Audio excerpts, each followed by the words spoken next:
कहानी की शुरुआत में हम एक रिटायर्ड फौजी जेम्स राइट को देखते हैं, जो इस वक्त जापान के एक मार्शल आर्ट स्कूल में अचानक से घुस गया। उसका मकसद है अपने पुराने दुश्मन को ढूंढना, लेकिन शुरुआत से ही सब कुछ बिगड़ रहा था। जिस आदमी को वो ढूंढ रहा है वो इस वक्त के स्कूल के मास्टर का बाप है। इस मार्शल आर्ट स्कूल का मास्टर एक इज्जतदार आदमी है जो अपने परिवार की शान में कुछ नहीं सुन सकता। अपने बाप की बेइज्जती सुनकर उसने अपने स्टूडेंट्स से कहा कि इस अमेरिकन को तुरंत मार डालो, लेकिन प्लान उल्टा पड़ गया। जेम्स कोई मामूली सा फौजी नहीं है, वो बहुत ही जबरदस्त फाइटर है। उसने बिजली की रफ्तार से सबको एक एक करके ढेर करना शुरू कर दिया। सेंसे समझ गया कि ये कोई आम आदमी तो नहीं है। उसने अपने आदमियों को रोका और पूछा कि तुम यहाँ क्यों आए हो। इसका जवाब मिलने से पहले कहानी पीछे चली गई। साल 1942 में जापानी फौज इस वक्त एक कैंप बना रही थी जिसे मार्च ऑफ डेथ कहा जाता था। पूरे साउथ ईस्ट एशिया पर कब्जा करने का ये एक हिस्सा था। इस वक्त दूसरा विश्व युद्ध चल रहा था और जेम्स इस वक्त अपने मरे हुए दोस्त के पास बैठा था, जिसका शरीर उसने खुद ही दफनाया था। अगली सुबह जापानी फौजी जंगल में दुश्मनों को ढूंढने लगे।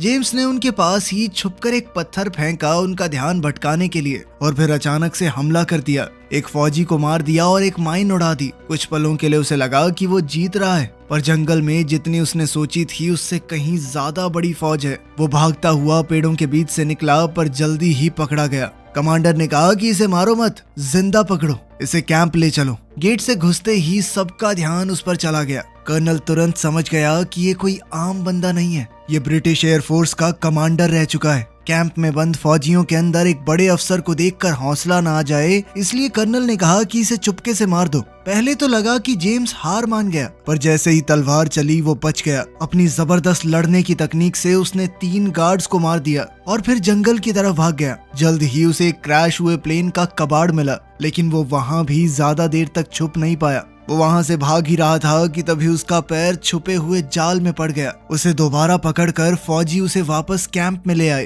कर्नल ने उसका डॉग टैग खींच लिया और उसकी कमर के नीचे एक मेडल मिला, जो कि युद्ध के दौरान जबरदस्त बहादुरी के लिए मिलता है। कर्नल ये देखकर इम्प्रेस हो गया और कहा कि इसे अभी मत मारो, इसे बिल्डिंग के नीचे वाली जगह में ले जाओ और आराम करने दो। पर यह सुकून ज्यादा देर तक नहीं रहा। अगली सुबह वो उसे एक और लड़ाई में भेजने वाले थे, जिसमें उसका मरना पक्का है। रात में एक गार्ड ने कहा कि इसे सोते हुए मार देते हैं, लेकिन कर्नल ने मना कर दिया। वो चाहता था कि ये पूरा कैंप देखे कि उसका हुक्म ना मानने का अंजाम क्या होता है। जेम्स एक छोटे से सेल के अंदर बंद था, जहां उसे कुछ और बंदी मिले। उनमें ज्यादातर अमेरिकन्स थे। उनमें से एक ने अपना नाम गैब्रियल बताया। उन्होंने पूछा कि ब्रिटिश आर्मी यहाँ आएगी हमें बचाने, लेकिन जेम्स इस पर चुप रहा। उन्होंने सुना था कि पहले यहाँ पर वियतनामी कैदी भी थे, लेकिन आर्मी के वहाँ पहुँचने से पहले सबको मार दिया गया। जेम्स ने याद किया कि जब उनका स्क्वाड वहां पहुंचा तो उनका जहाज दुश्मन की भारी गोलीबारी की वजह से क्रैश हो गया, लेकिन इस सब में वो बच गया। कुछ देर बाद जेम्स ने बताया कि इस एरिया में तैनात सारे पायलट मारे जा चुके हैं, मतलब अब कोई रेस्क्यू नहीं हो सकता। इस जापानी जेल के अंदर रूल बहुत सख्त हैं। फिर भी उसने सोच लिया कि यूं हार तो नहीं मानूंगा। उसने फैसला लिया कि वो दोबारा से यहाँ से भागने की कोशिश करेगा, पर बाकी कैदियों ने कहा कि सोचना भी मत, सब बेकार है। ये कैंप एक आइलैंड पर बना हुआ है, हर तरफ वॉच टावर और पहरा देने वाले लोग हैं। जो भी कभी यहाँ से भागता है वो पकड़ा जाता है। ये कैंप सबसे मजबूत और खतरनाक कैदियों को तोड़ने के लिए बनाया गया है। हम सबसे मजदूरी करवाई जाती है ताकि इस कैंप की दीवारों को और मजबूत बनाया जाए। थोड़ा ऊपर एक और कैंप है जिसका नाम है मार्च ऑफ डेथ। वहाँ से तो आज तक कोई वापस ही नहीं आया। किसी को नहीं पता कि वहाँ क्या होता है। अगली सुबह कंपाउंड में चीखों की आवाज से शुरू हुई। सभी सैनिक लाइन में ट्रेनिंग कर रहे थे। हवा में उनके जूतों की आवाजें और डिसिप्लिन की सख्ती महसूस हो रही थी। वहीं सजा देने का टाइम भी आ गया था। सिपाहियों ने जेम्स के हाथ बांधे और उसे मैदान के बीच में ले गए, लेकिन सबके सामने पहुंचने से पहले कमांडर ने रस्सियां काटने का ऑर्डर दिया और उसे वहां से हटा दिया। दरअसल कमांडर जेम्स को किसी बड़ी चीज के लिए बचा रहा था। असली तमाशा तो अभी बाकी है। 2 कैदियों को सजा मिलने वाली है क्योंकि उन्होंने राशन में से खाना चुराकर अपने बेड के नीचे छुपा दिया था। उनकी सजा मौत तो नहीं थी, लेकिन कैंप के सबसे खतरनाक फाइटर के साथ उन्हें मुकाबला करना होगा। कैंप का सबसे जबरदस्त फाइटर बहुत डरावना लग रहा था। उसका शरीर किसी मशीन जैसा था। उसके मुक्के इतने तेज और ताकतवर लग रहे थे कि सबसे ताकतवर कैदी भी डरकर पीछे हट जाते। यह नजारा सबके दिलों में खौफ भरने के लिए था कि जापानी फौज से चोरी करने का क्या हश्र होता है। मैच के बाद सब लोग अब जेम्स की मौत का इंतजार कर रहे थे। ऐसे खतरनाक खिलाड़ी के सामने जेम्स के बचने का कोई चांस नहीं लग रहा था किसी को। लेकिन कुछ ही सेकंडों में जेम्स ने उस बड़े और खतरनाक फाइटर को सिर्फ 2 हमले करके गिरा दिया। कर्नल कुछ भी नहीं बोला, वो चुपचाप अपने टेंट में चला गया। टेंट में उससे एक सिपाही बात करने लगा कि सर जेम्स को जिंदा नहीं रखना चाहिए, ऐसे आदमी को तो अपनी आखिरी सांस तक टॉर्चर करना चाहिए। लेकिन कर्नल कुछ अलग सोच रहा था। उसकी आंखों में दुश्मन की ताकत के लिए थोड़ी इज्जत तो थी, लेकिन उसने वादा किया कि जेम्स का समय भी जल्द ही आएगा। बाद में जेम्स की मुलाकात कैप्टन कॉलिंस से हुई। कॉलिंस उसका लड़ने का तरीका देखकर हैरान हो गया। जब सब जश्न मनाने के लिए ड्रिंक्स लेने लगे तो दाढ़ी वाला कैदी अपनी बनाई हुई शराब लाया, जो इतनी तेज थी कि गले को आग की तरह जला रही थी। लेकिन मूड हल्का होने से पहले ही जापानी फौजी वहां आ गए। उन्होंने जेम्स को कर्नल के टेंट में बुलाया। टेंट के अंदर एक जवान नर्स सामान रख रही थी। जेम्स और नर्स ने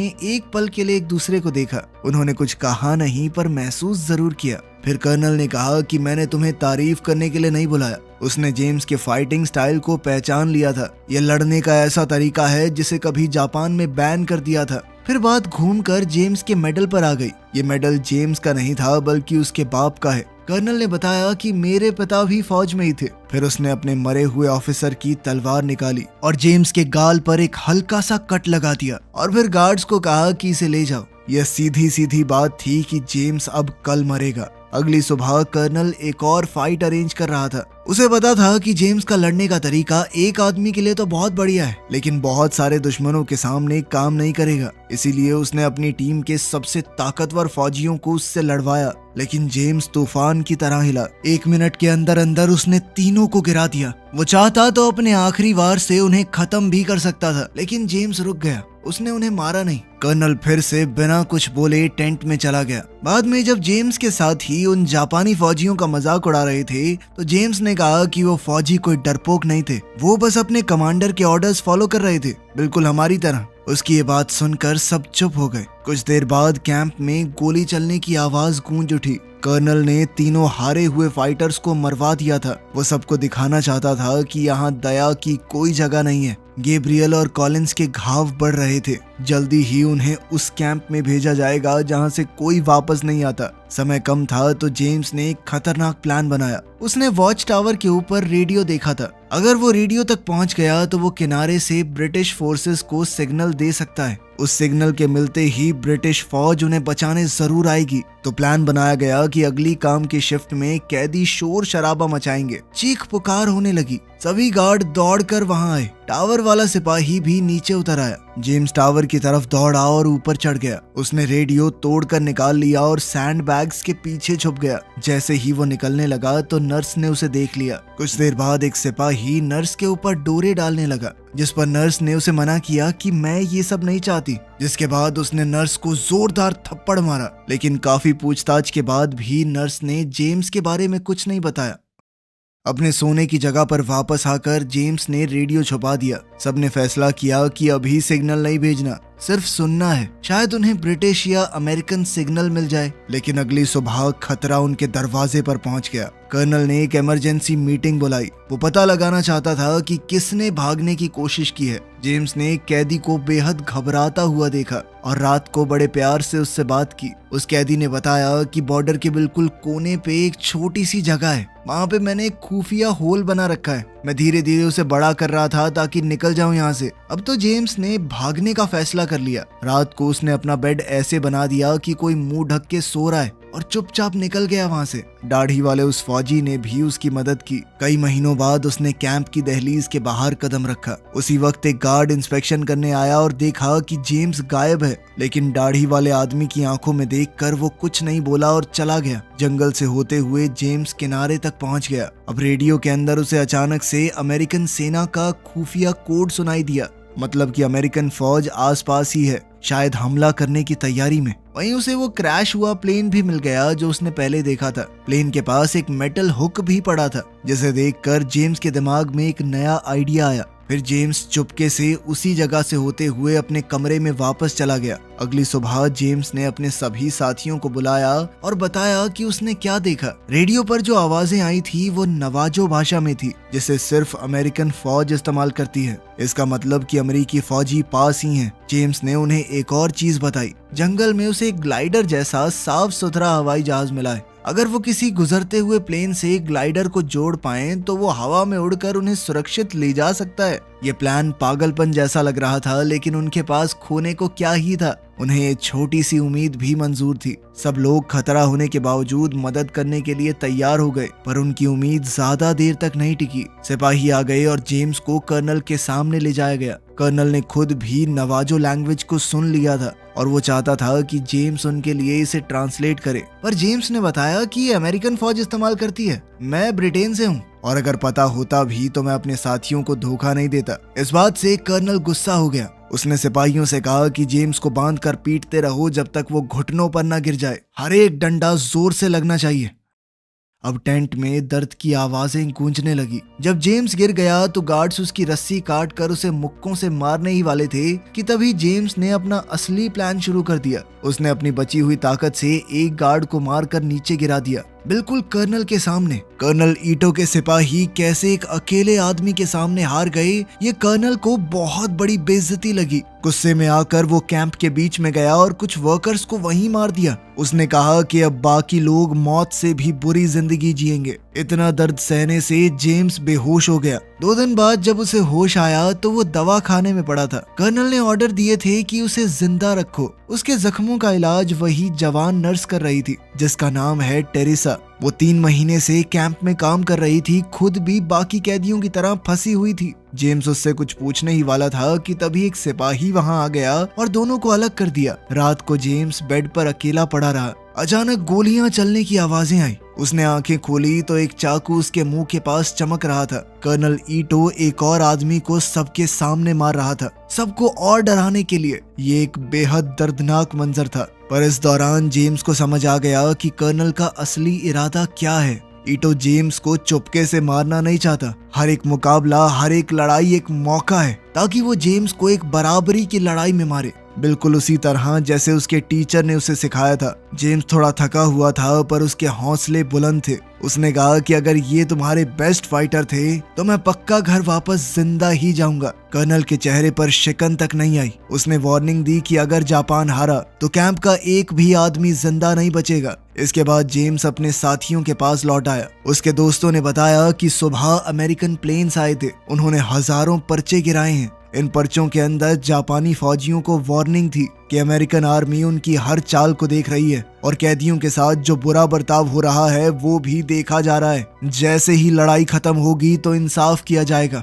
लेकिन जेम्स को इस सब से कोई फर्क नहीं पड़ा। उसने बताया कि ईटो कभी सरेंडर नहीं करेगा। अगर जापान हार भी गया तो वो यहाँ मौजूद सबको मार देगा। सभी चुपचाप सुनते हुए सोच रहे थे कि कहीं वक्त ऐसे ही ना निकल जाए। रात के वक्त गैब्रियल जंगल में ग्लाइडर चेक करने गया। वापस आते हुए उसकी मुलाकात जेम्स से हो गई। उनके कमरे तक जाने वाला सीधा रास्ता बंद कर दिया गया था, तो वो दोनों छुपकर साइड से जाने लगे। लेकिन एक गार्ड ने उन्हें देख लिया। उसके साथ लड़ाई में उन्हें गार्ड को मारना पड़ा, वरना वो पकड़े जाते। आवाज सुनकर एक और अफसर आया। जेम्स ने उस आदमी को मारने की बजाय उसे छोड़ दिया। उस अफसर ने दोनों को चुपके से उनके कमरे तक वापस भेज दिया, लेकिन फिर जाकर गार्ड्स को बता दिया कि एक गार्ड का मर्डर हुआ है। ये सुनते ही सभी फौजी कैदियों के कमरे में घुस गए। कैंप में खामोशी फैल गई। कर्नल ने सुबह तक फैसला किया कि असल कातिल को खोजना ही पड़ेगा। अपने साथियों को बचाने के लिए जेम्स ने आगे आकर कहा कि मैंने मारा उसे। कर्नल ने इस बात का सबूत मांगा।